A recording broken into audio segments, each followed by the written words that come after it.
Sorry, সবাইকে আবার disturb করতে আসলাম। অনেকে বলবে কিনা আরে এ সহজে যাওয়ার নয়, এ শুধু শেষ শেষ বলে শেষের একেবারে মানে পিন্ডি চট খেয়ে দেবে, এর কোনো শেষ নেই। না, অ্যাকচুয়ালি সেটা নয়। ঘটনা হচ্ছে আমি ভিডিওটা করেছিলাম কারণ আজকে সত্যি কথার মধ্যে খুব ব্যস্ততার মধ্যে ছিলাম। আমার ফ্যামিলির থেকে একজন আজকে এই 9টা 5 নাগাদ, 9টা 2 নাগাদ তিনি পৃথিবী ছেড়ে চলে গেছে।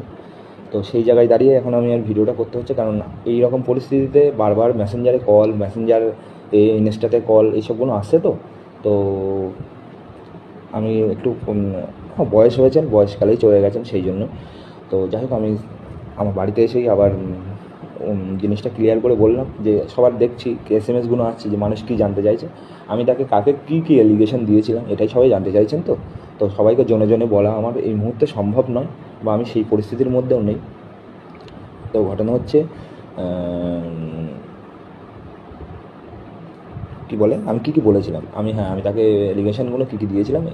তাকে ড্রাঙ্কার বলেছি, মানে সে ড্রিঙ্ক করে, এরকম কিছু। আর যত মনে করে বলছি। আর 2-3টে ছেলের নাম তার সাথে জুড়ে দিয়েছিলাম। হ্যাঁ, এবার নামগুলো এমনভাবে জুড়েছিলাম কারণ সে একটা তার লাইফস্টাইল সে যেহেতু অন ক্যামেরা শেয়ার করে, তো জানাটা সম্ভব হয়েছিল যে সে কোনো জিমে, তো কোন জিমে ভর্তি হয়েছে সেটা সেই খোঁজখবর নিয়েই, সেই জন্যই যেদিনকে জানতে পারলাম যে এই জিমে, তো সেখানে কিছুজন মানুষ জিম করেন, তাদের সাথে কন্ট্যাক্ট করে তাদের নাম পরিচয় জানলাম যে এই নাম এই কিছু, তাহলে চলো এরা জিম করে, এইটা জিনিসটা মানুষ গিলতে পারে। কারণ আমি মানুষকে বোকা বানানোর জন্য এটা করেছিলাম। আপনাদের কাছে মানে ভালো সাজতে আসেনি, আপনাদেরকে ইমোশন নিয়ে খেলার জন্য এই স্ক্রিপ্টটা লিখেছিলাম। তো সেই জন্যই আমি কিছু দু একটা নাম তার সাথে জুড়ে দিই। একজনের সাথে তার পুরোপুরি মানে শেষ হয়, এখন বর্তমানে সম্পর্কে আছে এটাও বলে দিই, ঠিক আছে, যেটা আমি জানতে পেরেছি, আমার কাছে সব আমি দেখতে পেরেছি, ঠিক আছে, এরকমভাবেই বলে দিই।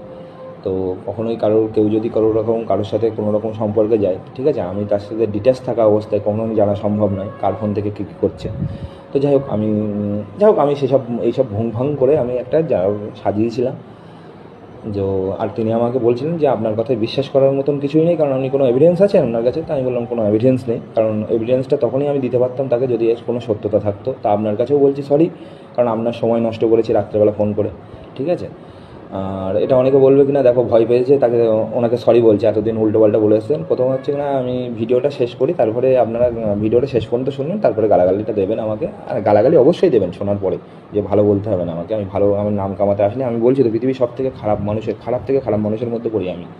এনিওয়ে, তো আজকে এইটুকুই বলি। আর ঘটনা হচ্ছে আমি বলেছিলাম যে আমি কারোর হয়ে আমি কোর্টে গিয়ে সাক্ষী দেবো, তাকে ফাঁসানোর জন্য তাকে জেল খাটাবো, যাকে আমি বদনাম করতে এসেছিলাম, এইসবও কথা বলেছিলাম, ঠিক আছে। মানে সেই সময় নিজের মধ্যে ছিলাম না, প্রতিহিংসার আগুনে জ্বলছিলাম। তো ঘটনা হচ্ছে এই জিনিসটা দিয়ে আজ 1.5 বছর ধরে হয়ে যাচ্ছে। তো 1.5 বছর ধরে হয়ে যাচ্ছে, অনেক কিছু সহ্য করেছি, যখন যে জিনিসটার মধ্যে আর কোনো রকম কোনো কিছুই নেই, তো সেই জিনিসটা বয়ে বেড়ানো কোনো মানেই হয় না। তো সেই জন্য একেবারে তিলে তিলে মরার থেকে একেবারে মরা ভালো। সেই জন্য আমাকে জানি এই নিয়ে অনেক মানে অনেকে নিয়ে মানে উৎসাহ প্রকাশ করবে, অনেকে বলবে কিনা এই ভগবানেরকে ডেকেছিলাম যে তো আমার সাথে কারোর যেন আলাদা হতে পারে। তো এই নিয়ে অনেকেই সেলিব্রেশন করবে, তো করতে পারেন, কারণ সত্যি কোনো দিন চাপা থাকে না, আমি লুকিয়ে রাখবো, আমি বলবো না, তো সেটা তো নয়। একদিন না একদিন তো জানতেই পারবেন, যখন সব কিছু মানে তাদের মধ্যে ক্লিয়ার হয়ে যাবে তখন জানতে পারবেন আমি আমার মতন জীবন কাটাচ্ছি, সে তার মতন জীবন কাটাচ্ছে। তো এনিওয়ে, এটাই হচ্ছে বাস্তবতা। তো এইটুকুই বলার ছিল আমার। আর এখানে আমি ঘটনা হচ্ছে আর একটা জিনিস বলেছিলাম, তার ফ্যামিলি তাকে ত্যায্য গণ্য করেছেন, ঠিক আছে, এইসব বলেছিলাম। আর কি বলেছিলাম, হ্যাঁ, তার লিগ্যাল অ্যাডভাইজার সে আমাকে হচ্ছে জেলে পুরে দেওয়ার হুমকি দিয়েছেন। আর তার বাড়ির লোকজন আমার উপর অ্যাটাক করেছে, ঠিক আছে, এইসবগুলো আমি বলেছিলাম। এগুলো আমার দোষ। তার মানে সে বলবে, হয়তো সে তার ভিডিওর মাধ্যমে বলবে কি না বলবে আমি জানি না, সে বলতেও পারে নাও বলবে, যাকে আমি ফোন করেছিলাম সেটা তোর দোষ নয়, তার কোনো এটা হাত নেই, এটা আমারই কারসাজি। সেই জন্য আমি সব কিছু ক্লিয়ার করলাম।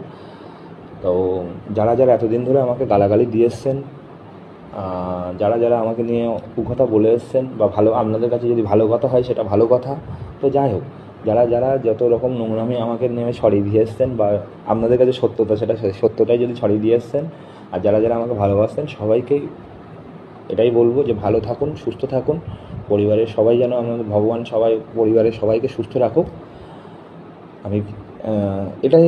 আর এরপরে যাই হয়ে যাক, যতই কিছু হয়ে যাক, আমার নামে কেস হোক, আমার নামে যাই হোক, যা হবে আমি আমার মতন, কারণ আমার আমি আমার একটাই জিনিস, আমার যা হবে আমি তার জন্য রেডি আছি। মানে এই কি, আমার কেউ কিছু করতে পারবে না এটা নয়, করতে মানুষ অনেক কিছুই পারে, হ্যারাসমেন্ট অনেক রকমভাবে হতে পারে, ঠিক আছে, হবে। তো এটাই কি যে সব কিছুর জন্য এত কিছু তো হারিয়েছি, আর লাস্ট ওই জেলের ভাতটা যদি খেতে হয় তা খেতে হবে। কেউ যদি মানে কাউকে আমি এইভাবে বদনাম করতে গেছিলাম, সে আমার উপর লিগাল স্টেপ নিতে পারে। আমি তার জন্যও বলছি, অবভিয়াসলি আমি তো নিজেই স্বীকার করছি, করো, কারণ আমি এটার যোগ্য, কারণ এটাই আমার সবথেকে বড় গিফট হবে আমার কাছে। তো এটাই বলে আমার কথাটা এখানেই শেষ করলাম। সবাই ভালো থাকবেন, শুভরাত্রি।